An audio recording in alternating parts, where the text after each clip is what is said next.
Billionaire CEO impregnates her after one night. Years later she returns with quadruplets. Welcome back, my dear listener. How have you been since our last story? Tonight, I'm about to tell you a story that will pull at every corner of your heart, a tale of love found, lost, and found again in the most unexpected way. Before we dive in, don't forget to like, subscribe, and share this video with someone who still believes in second chances. And by the end, I want to know your thoughts. Do you believe that love can truly survive years of silence, and 4 surprise children? Let's begin. The grocery store lights buzzed softly overhead as Lila stood at the checkout counter, coaxing her youngest daughter, well, the youngest by a minute, into handing over the crumpled dollar she'd been holding like treasure. "Come on, Ellie," she whispered gently, brushing a wild curl from her daughter's brow. "Let the nice lady ring up your gummies." Lila's fingers trembled slightly as she packed their meager groceries into a reused paper bag. It had been another long day. She had taken on a weekend cleaning shift at a diner after her usual night job as a hotel laundry assistant. But she was used to hard days. Raising 4 kids alone doesn't leave room for anything else. Especially when you've spent every moment hiding from the man who helped create them. Especially when that man was Grant Callahan, the cold-eyed billionaire who likely didn't even remember your name. But Lila remembered. She remembered everything. The way his voice dropped when he spoke her name. The way he had looked at her like she was the only real thing in a room of gold-plated lies. And she remembered what she had whispered the next morning before she slipped out of his penthouse barefoot and scared. He wouldn't want this. Some men built fortunes. Grant Callahan designed empires. He stood with his back to the towering glass windows of Callahan Industries, watching the city below like it was his chessboard. His assistants whispered around him. The day's stock report flashed on screen. But his thoughts were elsewhere. He didn't believe in distractions. Or family. Or accidents. That's what had made him ruthless, and wildly successful. His father had taught him early, soft men get trampled. And yet, sometimes at night, when the world slowed down, Grant remembered her. The nameless girl in the red dress from all those years ago. It had been one night. One reckless, unforgettable night. She had left in the morning without a trace. And for reasons he didn't like to admit, not even to himself, he'd searched for her for months. But he had given up eventually. People who leave don't come back. Present day, the crossing path begins. Lila stood in the cold outside the towering Callahan building, one child perched on her hip, 3 clinging to her coat. She hadn't eaten. She hadn't slept. But she had made a decision. She had promised herself she would never come back. That she'd protect the kids from the world he lived in, cold, cutthroat, and golden. But life had left her no choice. Her landlord gave notice. Her bank account was gasping. And when her youngest had asked, "Mommy, are we gonna live in the car?" something in her had broken. She looked up at the shining letters etched in steel. She swallowed the fear rising in her throat. She was done running. He deserved to know. And they deserved to be seen. She stepped forward. And as she did, 4 little pairs of feet followed her through the revolving doors of fate. If you were in Lila's shoes, would you have told him, or kept running? Let me know in the comments. This is just the beginning. The Callahan lobby was designed to make people feel small. High ceilings. Silver and glass. Clean lines. Cold light. It was everything Lila had once escaped. The receptionist blinked twice at her. A woman in a threadbare coat holding one child, followed by 3 more, all clutching mismatched snack bags and wearing second-hand shoes. "Ma'am, you can't just." "I need to speak to Grant Callahan," she said, carefully. The receptionist raised a brow. "Do you have an appointment?" Lila's voice lowered. "Tell him Lila Monroe is here. He'll remember." A pause. Then a doubtful look. Then a call was made. And 10 minutes later, Lila stood in the chrome-walled elevator, heart pounding like a drum, surrounded by her 4 small children, all staring up at her with wide, curious eyes. Are we going to see a doctor, Mommy? Ellie asked. No, baby, Lila whispered. We're going to see someone important. Grant's voice echoed through the glass conference room. He was mid-sentence, outlining a high-stakes merger to a group of board members. Calm. Precise. Unbreakable. The international numbers will stabilize once the Warsaw acquisition is secured. We'll close by. The door creaked open. He didn't look at first. Until he heard the whisper of footsteps. Soft ones. Small ones. And then a voice. Soft. Familiar. Sorry to interrupt. But I think we need to talk. Grant turned. The world fell away. There she was. Lila. And at her sides, 4 children, their cheeks pink from the cold, their shoes damp from melted snow. His brain shut down. Time stopped. His voice didn't come. His breath didn't either. And then the boy stepped forward, tallest of the 4. Maybe 6 years old. He had his eyes. Steel gray. Are you the man who made my mommy cry? The boy asked plainly, staring up at Grant. Gasps broke from the boardroom. The boy's twin sister clutched Lila's coat tighter, sensing the tension. Lila's face was pale, but proud. Fiercely protective. Grant took a step forward, almost mechanically. Lila, he whispered. Her eyes met his, shaking, blazing, and hollow with too many nights she'd had to be stronger than she felt. You left, he said. That morning. You just vanished. And what would you have done if I stayed, Grant? Her voice was calm. Controlled. Would you have wanted this? Them? He looked at the children again. 1,000 thoughts crashed in his head. His name. His legacy. His cold, perfect plans. None of them included this. But none of them had her either. They're mine, he finally asked. All 4, she said. Silence. She turned toward the door. I just thought you should know. We'll go now.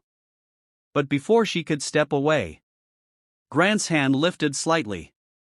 Wait. She froze. He stared at the children. At her. I didn't know, Lila. His voice cracked at the edge. If I had. You didn't look hard enough, she whispered. Then, I wasn't going to ask for anything. But I lost my job. And we're getting evicted. I don't want your money, Grant. I just needed to try. Grant swallowed hard. Behind him, the boardroom full of billionaires and CEOs watched a man stripped of all armor. Not by money. Not by power. But by 4 sets of small, waiting eyes. I want to help, he said, quietly. Please. Don't go. Lila didn't speak. But her eyes said everything. Why now? After all this time? Do you think Grant deserves a chance to make it right? Should Lila let him in, or is it too late? Let me know your thoughts in the comments below. The penthouse was silent, the kind of silence that had space and glass and money woven into it. Lila stood stiffly in front of the fireplace. The children were asleep in the guest wing, tucked in beds that probably cost more than her entire apartment. She felt small. Not because of the marble or the views, but because being here reminded her what he had, and what she never asked for. Grant poured whiskey into a glass and sat across from her, rubbing his jaw. Why didn't you tell me? He finally asked. Lila folded her arms. You weren't exactly the kind of man who invited lifelong consequences. You had your future mapped out, Harvard board, IPOs, no strings. I was, just one night. That's not fair. Isn't it? Grant looked up, jaw tightening. I would've. You would've what? She snapped. Put us in a house on the side of your mansion?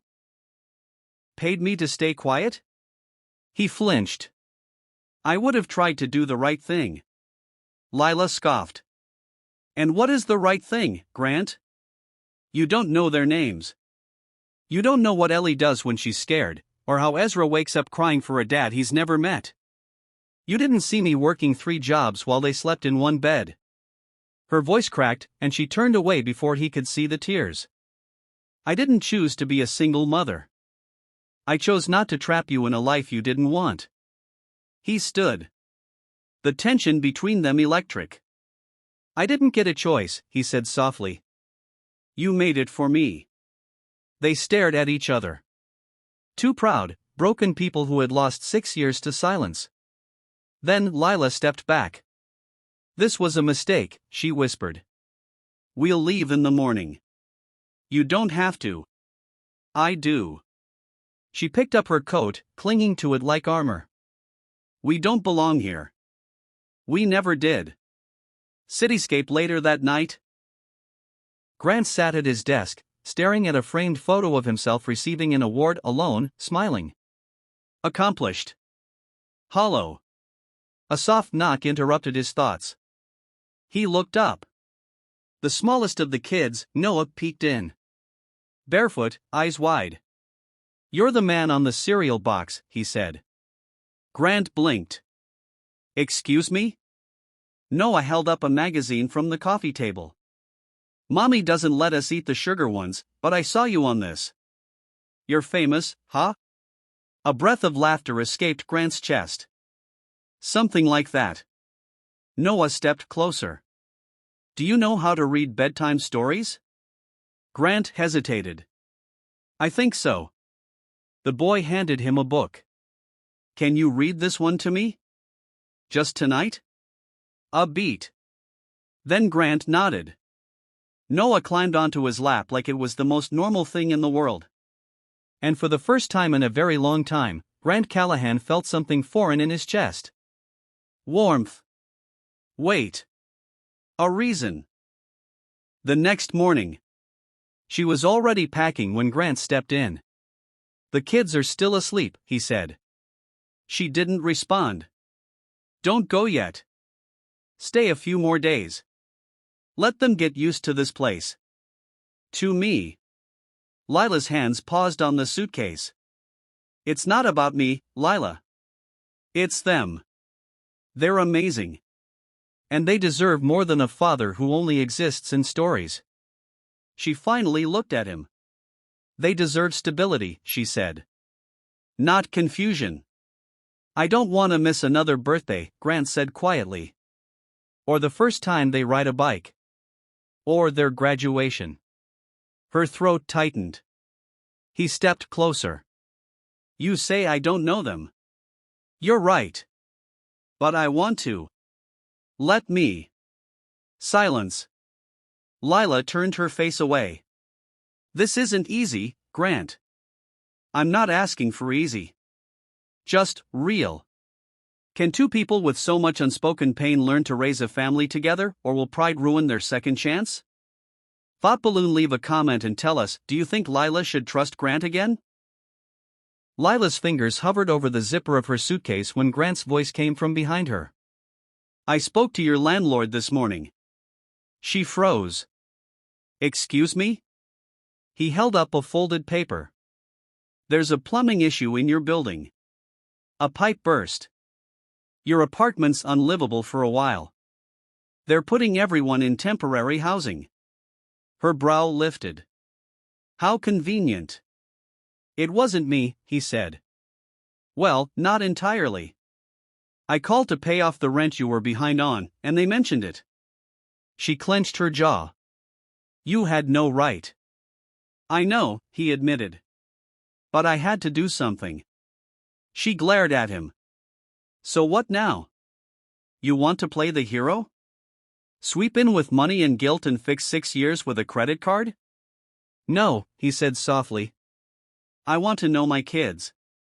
I want them to know me. A pause. Then. Just stay here. A week. Let them adjust. Her breath caught. A week? In his world? His penthouse? With glass everything, a private chef, and a father who didn't even know their favorite bedtime song? She looked away. But a part of her, the tired, quietly aching part, whispered yes. She didn't have anywhere else to go. And deep down, she wanted to see if he meant it. The next morning, chaos arrived like a confetti storm. Noah spilled orange juice across the pristine white marble island. Ezra chased a remote-controlled dinosaur into the wine cellar. And Ellie screamed when she saw herself in the mirror with bedhead. Lila tried to wrangle them with her usual exhausted precision. But Grant? He looked like he'd been hit by a freight train of toddlers.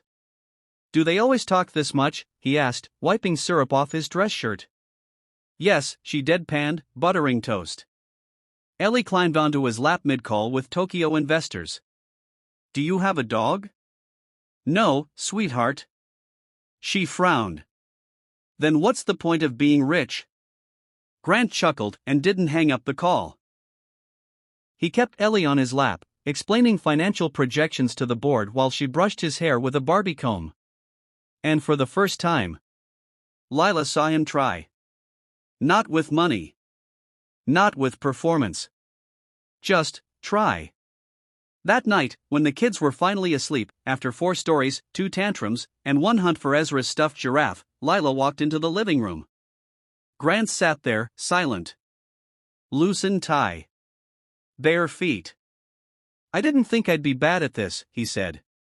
She hesitated. "You're not bad. I'm not good either." She slowly lowered herself onto the other end of the couch. "Parenting isn't about being good," she said. "It's about being there. Showing up." He looked over. "And I didn't."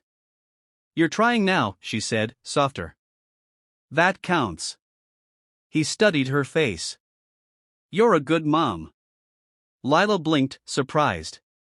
He added, "I mean it. They're kind, funny, smart." That didn't happen by accident. Something flickered in her eyes. Gratitude, maybe. Or grief. Then, "Why did you leave?" she asked quietly. "That morning?" Grant's face darkened. "I panicked," he said. "It was the first time I felt like someone saw me, and I didn't know how to handle it." She swallowed. "I thought you didn't care." "I thought I cared too much." Their eyes locked across the couch. A breath passed. Then Lila looked down at her hands, picking at a thread in her sweater. "You still make me nervous," she whispered. "And you still make me regret everything," he replied. Silence. But not the cold kind. The heavy, suspended kind that carries meaning. Ferris wheel the next day. Grant had a driver cancel his meetings and took all 4 of them to a science museum. The kids ran wild. Noah squealed at the dinosaur bones. Ellie dragged Grant into the planetarium. Ezra made a new friend and declared him his brother now. Lila watched as Grant held all 3 little hands while crossing the parking lot. She had to admit. It was nice. Too nice. Too dangerous. It was late again. The twins were finally asleep, and the house had fallen into a kind of fragile, unfamiliar peace. Lila stepped into Grant's office, holding something in her hand. A small envelope. Frayed at the edges. Smudged with time. Grant looked up from his laptop. "What's that?" She swallowed hard. "It's the letter I wrote you 6 years ago." He sat back. "I never sent it," she added. "I was too angry. Too scared." She placed it gently on his desk. "But I think you should read it now." Grant hesitated before picking it up. His eyes moved over the words. His breath hitched before he even finished the first paragraph. "I woke up and you were gone. I didn't expect promises. I didn't expect roses. But I didn't expect to be discarded like I was nothing. I found out I was pregnant 2 weeks later. I was terrified. But I loved them. I never hated you. I hated how much I missed you." He looked up. His voice cracked. Lila. I didn't know. I swear. I know, she said. I wanted you to understand what it was like. He nodded, eyes glassy. Can I keep this? She smiled softly. Yeah. The next day, Ezra ran into the office holding his giraffe, Mr. Pickles. Daddy, he said. Mr. Pickles lost his ear. Grant chuckled, setting down his phone. Let's fix it. Together. He pulled out a stapler, paused, then said, Actually, maybe we should ask Mommy. No. Ezra pouted. We're men. We can do it. Grant raised a brow. Fair enough. They were mid-surgery on the giraffe's fabric ear when Grant's phone buzzed. He picked it up and froze. On the screen was a photo of Lila. A different Lila. 6 years younger, curled in his bed, laughing at something off camera. His breath caught. He remembered that moment. He remembered everything. Back arrow flashback, the night they met. They were in Paris. A gallery opening. Lila had been filling in for a friend, a last-minute caterer. He'd escaped the event after 10 minutes. It was all too fake, too much posturing. She found him on the balcony with a drink and a stormy look. You look like you want to fire everyone here, she teased. I do, he replied. She laughed. He smiled. And just like that, something unexplainable passed between them. She was still asleep when he got the call. His father had collapsed back in New York. Heart attack. Grant left in a panic. Left everything. His coat. His hotel key. His wallet. He tried to return that night, but by the time he did, she was gone. No last name. No number. Nothing. Just a memory that wouldn't leave him. Collision back to the present. Grant found her folding laundry on the guest bed. I remembered everything, he said. She looked up. I didn't leave because I wanted to. I got a call, my dad was dying. I flew back without even shoes on. Her breath hitched. You didn't try to find me. I did. I came back to the hotel. You were gone. No note. No name. The receptionist didn't even remember you. Lila looked down. I left because I thought you left first. They stared at each other across a river of regret. And then. Lila whispered, if I had known, everything would have been different. He stepped closer. I wanted you. I still do. Silence. Heavy. Real. Then a small voice from the hallway. Mommy? Ellie peeked in. I had a bad dream. Lila lifted her gently into her arms, holding her close. Grant stared, his throat tight. I missed everything, he murmured. But you're here now, Lila said. He nodded slowly. A whisper, don't let me ruin it again. The kitchen smelled like burnt batter and cinnamon. I said flip, not fling. Lila laughed as batter dripped off the cabinet. Hey, I was a microwave millionaire, not a breakfast chef, Grant defended, holding the spatula like a sword. The kids howled in laughter. It was their first full morning together. All 6 of them. Ezra had insisted on pancakes. Grant had insisted on trying. Lila had reluctantly handed over the kitchen with one raised eyebrow and a smirk. The mess was epic. But for the first time, the house felt alive. You're going to need a fire extinguisher if you keep cooking, Lila teased, nudging him with her elbow. He nudged back. The tension was gone. For now. Later that day, they gathered in the sunroom. Ezra and Eli painted dinosaurs. Ellie painted a garden. Elias painted his entire hand and slapped it against the window. Lila gasped. Elias. Grant laughed. It's a masterpiece. Daddy said I'm an artist, Elias beamed. You are, Grant said, crouching beside him. That's what we call abstract rebellion. Lila shook her head, but smiled. They ended the day building a pillow fort big enough for 6. Movie time, Ellie announced, crawling inside. They all snuggled in. Lila's head accidentally rested on Grant's shoulder. Neither moved. The screen flickered in front of them. But what really played was the quiet click of something falling into place. After the kids were in bed, Lila found Grant in the kitchen, washing dishes, of all things. I still don't know what I'm doing, he said. With them. With you. She leaned against the counter. You're doing better than most men who've had 6 years of practice. He gave a weak smile. He hesitated. I don't want to be a visitor in their lives.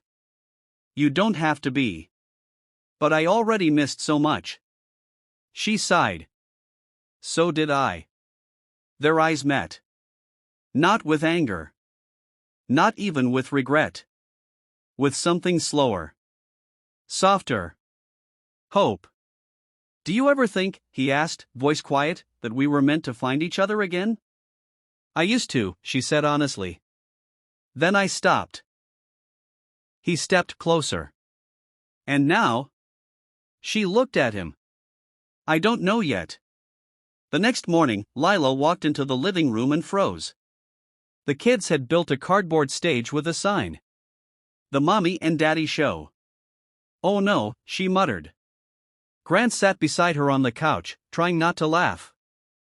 Ready, Ezra announced. We each ask you a question. You both answer. Whoever we like best, wins. You guys are ruthless, Grant whispered. Ellie stepped up, arms crossed. Who's better at bedtime stories? Me, Lila answered confidently. I do voices. I also do voices, Grant countered. But mine come with a British accent. The kids giggled. Fine, Ellie said. Tie. Eli stepped up. Who loves us the most? They both answered at the same time. Me. The kids froze. Then, slowly, all 4 of them ran forward and tackled their parents in a giggling group hug. Lila fell backward onto the couch. Grant caught her before she could hit the floor.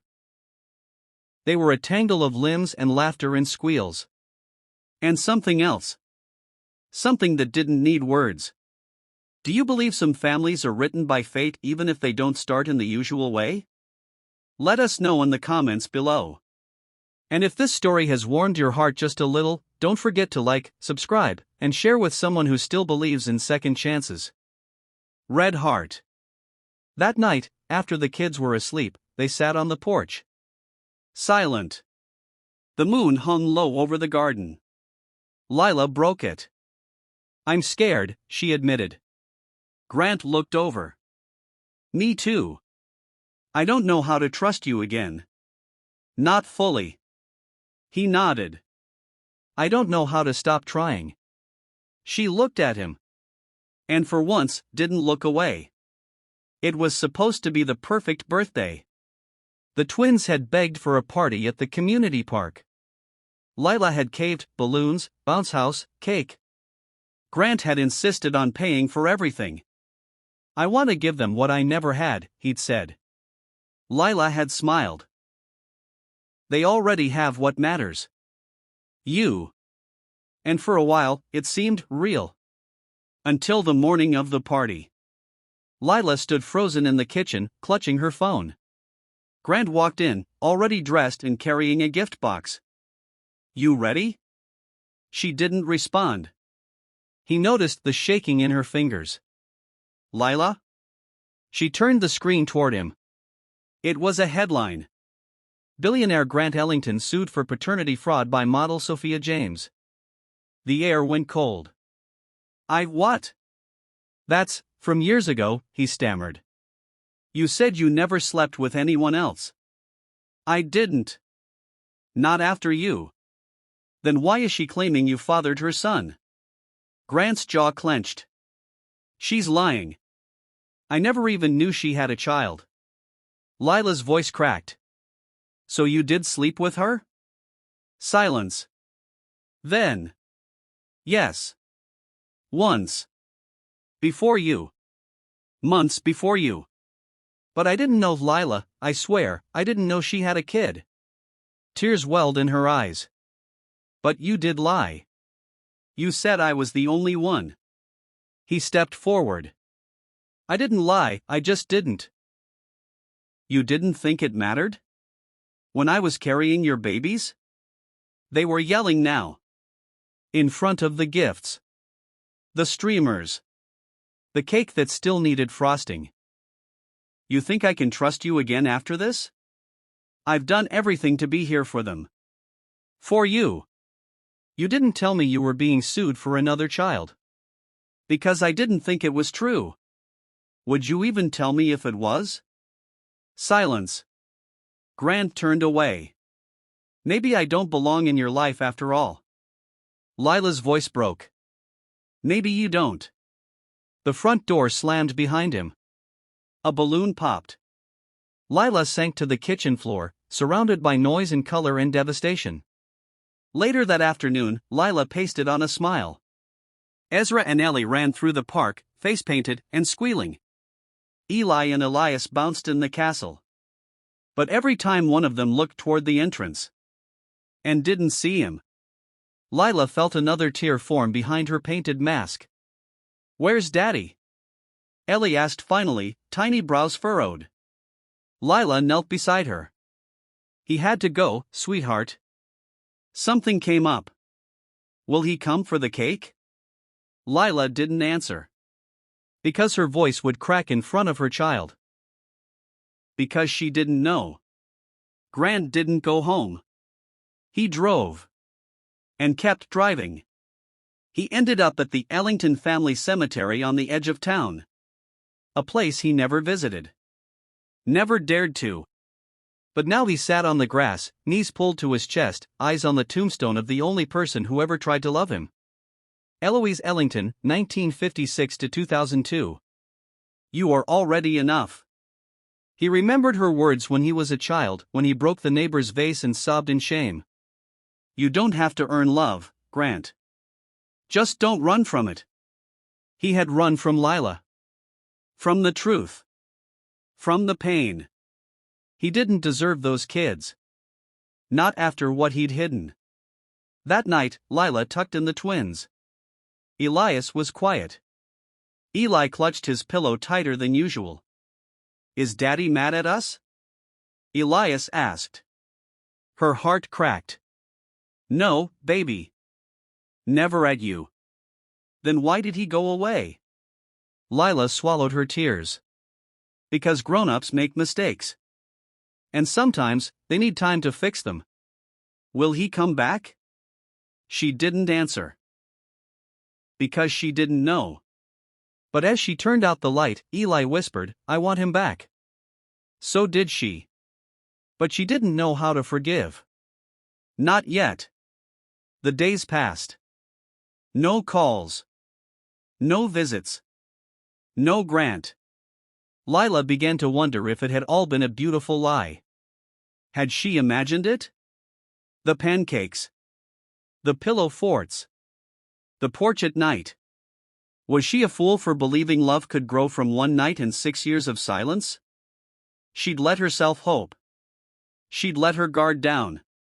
And it had hurt more than ever before. Back at his penthouse, Grant sat in silence. A half-decorated nursery stood in the next room. 4 tiny beds. He'd ordered them days ago. He looked down at a tiny handprint painting Ellie had made him. For Daddy, love, Ellie Purpleheart. The tears came, finally. Real. Gutting. Quiet. Because now he knew what it meant to lose not just love, but belonging. Lila moved through her apartment like a ghost. The party decorations were still half up. Ellie's paper crown sat on the kitchen counter.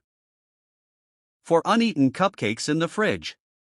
But what hurt most was the absence of his keys in the bowl by the door. She hadn't slept in 3 days. Her chest tightened whenever a car passed the window. She wanted to call him.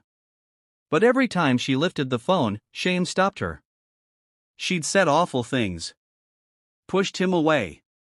Even if he had lied, had she wanted him gone? Or had she just been scared he'd leave first? Grant stared at his laptop screen. The cursor blinked over the salutation, "Dear Lila." He had written the letter 5 times. Deleted it 4. This one, he kept reading over. "I don't expect forgiveness. I just want you to know the truth. I never loved anyone the way I love you and our children. I should have told you everything. I was scared you'd think I was still the man who bought people's loyalty. But with you, I wanted to be someone better. Not a billionaire. Just a father. A man. I miss your laugh. I miss bedtime stories. I miss home. Because that's what you are." He hovered his finger over send. And dropped his hand. Coward. What if she didn't feel the same? What if he'd already lost them? 3 days later, a knock came on Lila's door. It wasn't Grant. It was the doorman. "Sorry to bother you, Ms. Rivera, but this was dropped off for your daughter." A package. No name. Inside was Ellie's painting, the one she'd made for Grant. It had been framed in glass, mounted in polished oak. At the bottom, in silver cursive, it read, "Love always finds its way home." Lila stared at it, heart pounding. It wasn't just a painting. It was his answer. He wasn't gone. He was waiting. She picked up her phone and dialed. 1 ring. 2. 3. "Lila?" His voice was hoarse. Almost scared. She swallowed. "You framed her painting." I couldn't stop looking at it. Silence. I shouldn't have said what I said," she whispered. "I was angry. Hurt. But I didn't mean." "You meant it. And maybe you were right." "No.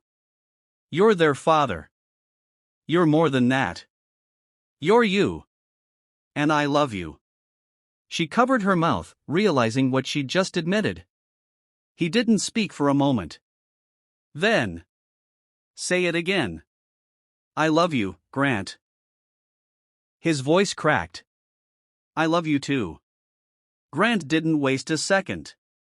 He drove faster than he should have, heart pounding the whole way. When he reached the curb outside her building, he didn't even lock the car. Lila opened the door before he could knock. Neither spoke. They just looked at each other. All the pain. All the hope. All the time wasted in silence.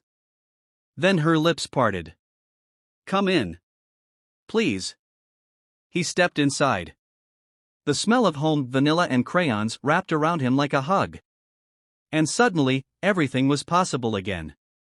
The next morning, the twins woke to find their father making pancakes. They screamed and ran into his arms. Eli looked up at him seriously. "You left. You can't leave again." Grant nodded, choking back emotion. "I won't. Ever." "Promise?" "Pinky swear." For tiny fingers hooked around his. And in that moment, the world made sense again. That night, Lila stood in the doorway watching Grant read to all 4 children. His voice was soft. Animated. Protective. The babies hung on every word. She had survived years of uncertainty, heartbreak, loneliness. But now, she saw the family she'd always dreamed of. Not perfect. Not polished. But real. And hers. Have you ever let fear make a decision your heart wasn't ready for? What happened when you chose to reach back out? Share your thoughts in the comments. I'd love to know how you found your way back, just like Lila and Grant did. And don't forget to like and subscribe if you believe second chances are worth fighting for. Speech balloon red heart. 6 months later, the Rivera house, now the Reynolds Rivera house, was bursting with noise. Grant had officially moved in, and they'd renovated the nursery into a kid-safe fortress with rubber floors, mural walls, and more stuffed animals than space allowed. But this morning was different. The kids were at Grant's mother's house.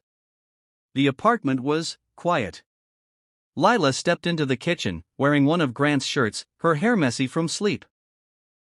Grant turned from the stove, holding a pan of pancakes shaped like stars. "Breakfast, madam?" She laughed. "You still remember?" "I remember everything about that night." Her smile softened. "I do too." He put the pan down. "Can I show you something?" "Everything." He pulled something from his pocket. A velvet box. She froze. He didn't kneel. Didn't give a speech. He simply stepped closer, opened the box to reveal 5 small rings. "One for her. 4 for the children. I want to marry you," he whispered. "But not just for us. For them. Because families need to see what love looks like." Tears filled her eyes.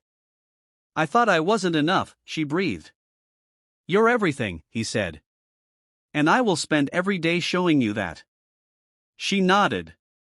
And whispered the only word that mattered, "Yes." It wasn't grand. It wasn't on a rooftop. It wasn't covered in magazines. But it was perfect. Held in a garden behind Grant's childhood home, with the twins walking her down the aisle and Ellie throwing fistfuls of dandelions instead of petals, it felt like magic. Even his father showed up, quiet, but present. As they exchanged vows, Grant said, "I loved you the moment you walked into that bar. I just didn't know it yet." And Lila replied, "I loved you the moment you made pancakes for our daughter." Laughter through tears. A kiss that tasted like redemption. Lila sat on the couch, laptop on her lap, watching an interview on CNBC. Grant, now co-CEO with a more balanced schedule, was being questioned about the company's sudden turn toward family-first business practices. The host asked, "What inspired the change?" Grant smiled. "For little humans who colored my suits with markers. And one woman who taught me that love doesn't wait for the perfect moment. It makes the moment perfect." Lila closed the laptop, wiping her eyes. From the hallway came running feet. And a tiny voice, "Mommy, Theo peed on my doll again." She stood, laughing. Welcome to motherhood.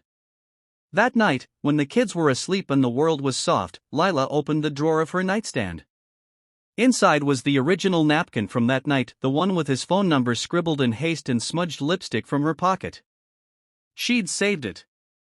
It reminded her how far they'd come. From one night to forever. Sometimes, a single night changes your entire life. But what you choose to do with the aftermath, that's where love is made or lost. Have you ever experienced an unexpected love story? Or a twist of fate that gave you something more beautiful than you planned for? Share your story in the comments, we're listening. And if this story touched your heart, don't forget to like, subscribe, and share it with someone who still believes in second chances, surprise blessings, and love that shows up, even late. Ring speech balloon red heart. Orange heart. Thank you for watching. That brings us to the end of today's emotional journey. Billionaire CEO impregnates her after one night. Years later she returns with quadruplets. A tale of love lost and found. A single mistake turned miracle. A woman who became a mother and a man who learned what it truly meant to be a father. But don't go too far. Sparkles, our next story will melt your heart. The homeless man who gave his blanket to a child, what the child's father did changed everything. You won't believe the twist in that one. So hit the bell icon, bellhop bell, and we'll see you in the next story, right here on Stories Always, where hearts heal and miracles happen. Dizzy.